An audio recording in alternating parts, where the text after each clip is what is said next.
one thing I've noticed that I think is very germane to all of this is that, and I've confirmed this with not everybody, but some other people, in my experience, once you have smoked DMT and experienced this flash, later, years later, you can have a dream in which something's going on, you're in some hotel or some situation, and someone will pull out a glass pipe and hand it to you and light it, and the entire experience happens.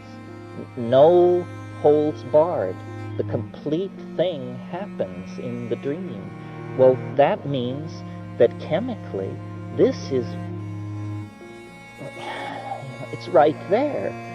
There must be some way to turn a dial, to set something, to bring it forward. It's right on the edge of accessibility as we sit here. And yet it's the most staggering reconstruction of your sensorium, as I say, that you will ever experience or ever care to experience. I mean, if you can get more loaded than that, I don't want to know about it. Because it's just so alien, so bizarre, and it's not simply like a drug high like you imagine.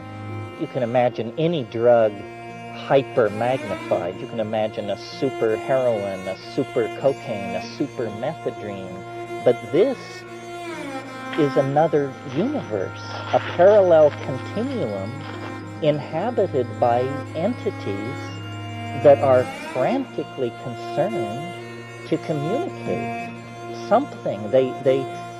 My experience, and I'll tell it, it's my unique experience that I think many people experience something like this. A lot of people are not able to give a clear account of what goes on. For me, it's very, very standard what happens. I mean, I do it in a glass pipe. I don't mix it with parsley or any of that malarkey that you read about in the literature. I use a glass pipe. I vaporize it with a butane lighter, which has a higher temperature flame than an ordinary match. I take like huge lungfuls, and here's a place where I do think that the cannabis aficionados have a leg up on everybody else, because it's really a drag if you cough. But you need to take an enormous hit, 1, 2, or 3, it depends. But you do this within 5 to 15 seconds. There's a numbing, a shift in your perception of your somatic construct. And it's as though all the air has been sucked out of the room. Colors brighten, edges intensify. This is the visual acuity thing of the indoles that I mentioned the other night. Then I close my eyes and I see a red-orange mandalic form, which I've christened, just from years of talking about it, the chrysanthemum. And many people have confirmed seeing this. It's like a red flower of some sort, and it's quite stable. It may be rotating right or left, but it's quite stable, and it seems to come into being at about this distance. And then I watch it, and about 15 seconds later, if it's going to work, I break through. If I don't break through within about 15 or 20 seconds, I take another hit. This is another barrier sometimes to people doing it. You have to take one more hit after you feel totally weird. And some people quite simply lose their nerve. You know, I've seen it many, many times. But if you can do that, take one more hit, then it's like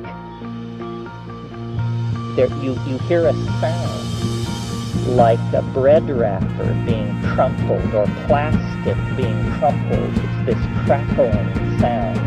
And then there's a kind of disystolic hallucination. It's like you tumble forward into a tunnel-like space where the ceiling and the floor come down and meet each other, and where they touch, there's a sense of a sucking, popping sound, a kind of a... And you go through into this, and this may happen several times, and then I burst into this space, which has certain stable and definable characteristics. It's lit by indirect lighting. It's domed, and other people have even used that phrase. I've seen it in the literature, the DMT dome. You burst into this space, and and these things are there. There's no coming into being. They're there waiting.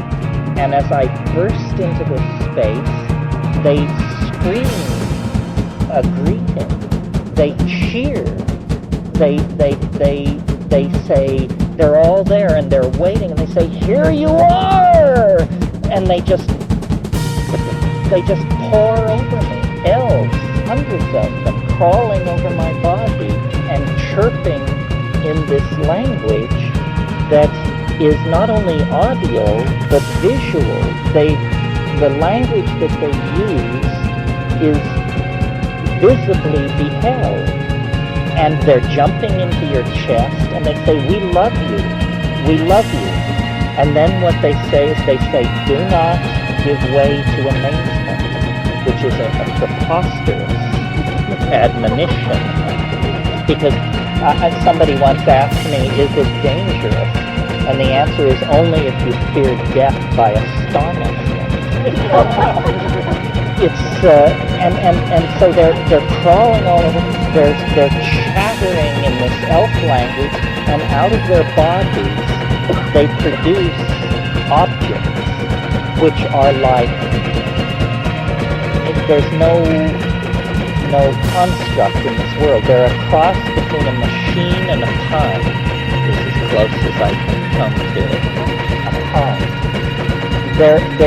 They're like, and they're amazing, these things, and they show them to you. They put it right in your face, and they say, "Look at this!" And you look at it, and the other thing that's amazing about DMT is it doesn't affect your mind. You have not been changed.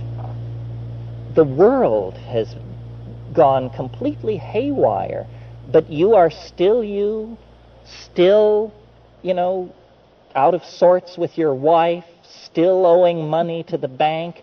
It's not transforming of your self-image.